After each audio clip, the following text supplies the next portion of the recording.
Hello Dub Nation, it's always a thrill to connect with you, especially as we're about to reveal the latest news that could shape the fate of our beloved Golden State Warriors. But before we dive into this whirlwind of information, let me make a friendly request. Show us some love by clicking the like button to strengthen our bond, and hey, if you are not subscribed yet, join our channel for a thrilling and emotional journey. Don't forget to turn on notifications to stay ahead of the game. The NBA champion's opinion on Jonathan Kuminga proves why the Warriors might be in trouble. Failing to make a significant trade this offseason, the Golden State Warriors' best path back to the playoffs next season hinges on the substantial individual growth of young forward Jonathan Kuminga. This statement rings true for many, including former Warrior and 2022 NBA champion Juan Toscano Anderson. However, it's a perspective that also highlights potential future challenges for the franchise. Juan Toscano Anderson's opinion on Jonathan Kuminga and the Golden State Warriors underscores a serious issue for next season. Joining the Sloan Knows podcast earlier this week, Toscano Anderson elaborated on his belief that another leap and greater consistency from Kuminga could propel Golden State back to the league's elite. "I think if he plays well, obviously, the other guys will do what they do, but I think if Jonathan Kuminga plays well consistently, I believe the Warriors can be a top 5 team in the Western Conference next year." The "if" in Toscano Anderson's statement is the root of potential problems.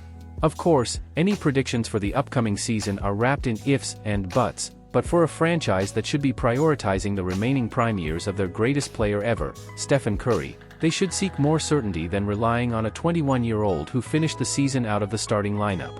Kuminga is undoubtedly talented, and his growth in the latter half of the season was the biggest positive for the Warriors heading into the offseason.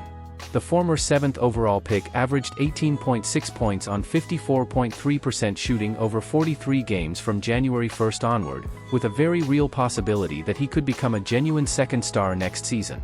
This outlook carries significant risks, especially in the playoffs where Kuminga is still very inexperienced. That's precisely why Golden State needs to reduce their margin for error by trading for a second star, especially if they can keep Kuminga and his potential as a third option. Suddenly, Draymond Green could become the 4th best player on the Warriors, while the franchise still retains players like Klay Thompson, Brandon Podziemski, and Tracy Jackson-Davis. As talented and exciting as Kuminga has been this season, it's hard to envision him as the second best player on a playoff team in the next 12 months. Without a trade for a legitimate difference-maker, the Warriors risk another wasted year and a second consecutive absence from the playoffs. A $180 million breakthrough as a sign-and-trade possibility for the Warriors. After a disastrous first-round playoff performance, averaging under 10 points per game, few players have faced as much criticism as Tobias Harris in recent weeks. However, these very critiques could make the veteran forward an appealing target for the Golden State Warriors. Harris earned $39.3 million this season, and no one's contract value is expected to drop more than his as he enters free agency. While the 31-year-old isn't worth the 5-year, $180 million deal he signed, he could become an attractive target at nearly a third of his annual salary.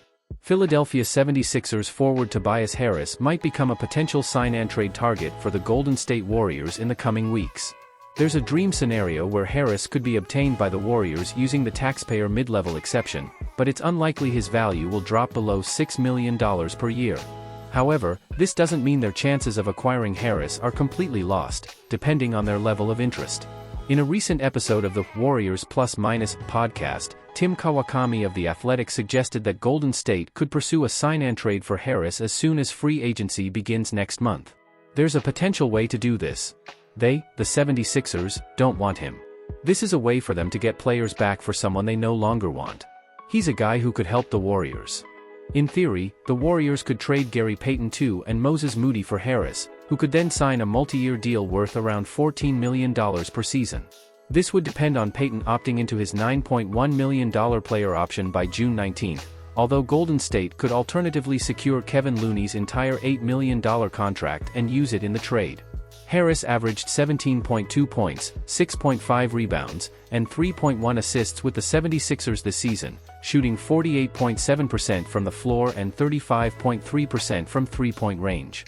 These numbers are more than acceptable for a player earning under $20 million, especially for a team that needs another capable scorer and shooter at any forward position.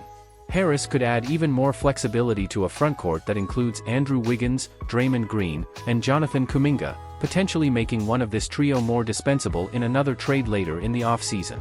the Warriors might once again face a tough choice between a franchise legend and a rising star. Just 12 months ago, the Golden State Warriors were preparing to choose between franchise legend Draymond Green and rising star Jordan Poole. Poole, seen by many as a future All-Star, had just signed a 4-year, $128 million contract. However, it became clear that the Warriors couldn't keep both Green and Poole due to their deteriorating relationship, highlighted by an ugly training camp altercation, and the long-term salary cap issues that would arise from retaining both players. The Warriors made their decision by trading Poole for Chris Paul on draft day and then promptly re-signing Green to a 4-year, $100 million contract as free agency began a week later.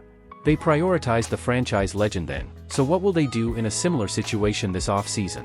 The futures of Klay Thompson and Jonathan Kuminga could be defined by whom the Golden State Warriors prioritize in the coming weeks. Much like Green last year, the Warriors once again face the challenge of re-signing one of their all-time greats in free agency. Klay Thompson's future with the franchise appears much more precarious than Green's was last season, with Jonathan Kuminga's extension eligibility certainly playing a role in the veteran shooter's outcome. The Thompson-Kuminga connection isn't as direct as the Green-Poole dynamic, mainly because it isn't a personal relationship issue. While the Warriors don't have to choose specifically between the two, there are similar payroll concerns that might force the franchise to prioritize one over the other. Kuminga could command around $30 million per season, with ESPN's Bobby Marks comparing the young forward's potential contract extension to Jaden McDaniels, who secured a 5-year, $131 million deal with the Minnesota Timberwolves last offseason. Golden State likely has a number in mind for what they're willing to offer Kuminga, and this figure will impact how far they're willing to go to retain Thompson. Conversely, if they aim to re-sign the 5-time All-Star at any cost, it could significantly reduce their offer to Kuminga later in the offseason. Since Kuminga's extension wouldn't take effect until the following season, the Warriors could sign substantial deals now and postpone the tough decisions for another 12 months. However, with Stephen Curry, $59.6 million, Andrew Wiggins, $28.2 million, and Green, $25.9 million, already on hefty contracts for 2025 to 26, it's unlikely the franchise would want to add 2 more $25 million plus salaries for that year and beyond. Chris Paul reveals he immediately messaged Draymond Green after being traded to the Warriors. In a recent appearance on the Pat McAfee Show, 18-year NBA veteran Chris Paul shared what happened the night he was traded to the Warriors. Knowing about his past feud with Draymond Green, Chris made it his first priority to reach out to number 23 and settle the drama once and for all. As soon as I got traded, I sent him a text. "Hey, we need to talk." That's what adults do, Paul said. You don't talk through the media, you don't let people create whatever narrative they want. I mean it when I say this, he's one of my favorite teammates I've ever had in my career. Chris Paul and Draymond Green had a public rivalry, often taking shots at each other over the years. Draymond once called Chris his least favorite player in the league, and there was open animosity between the two. But after the trade, everything changed for these longtime veterans. To win and unite for a common cause, Paul reached out to bury the hatchet immediately, and Draymond, a 4-time NBA All-Star, was happy to set their differences aside. From a team perspective, last season wasn't particularly successful, but it was crucial for Chris Paul to get comfortable with his new system and teammates. If they can build on this chemistry next season, they could become a formidable duo on the court. In any case, the Warriors have never been closer, and Draymond has become one of Paul's favorite teammates so far. Chris Paul says Draymond Green is one of his favorite teammates ever. For Paul, 39, Draymond was his archrival before they became teammates. As the enforcer and top defender for the Warriors, Draymond has a knack for getting under people's skin and didn't get along with Chris Paul. But since joining forces, something has changed between these NBA veterans. Paul now says the former Defensive Player of the Year has become one of his favorite teammates ever. "I had the opportunity to get to know him this year as a teammate. One of my favorite teammates I've ever played with because we're alike.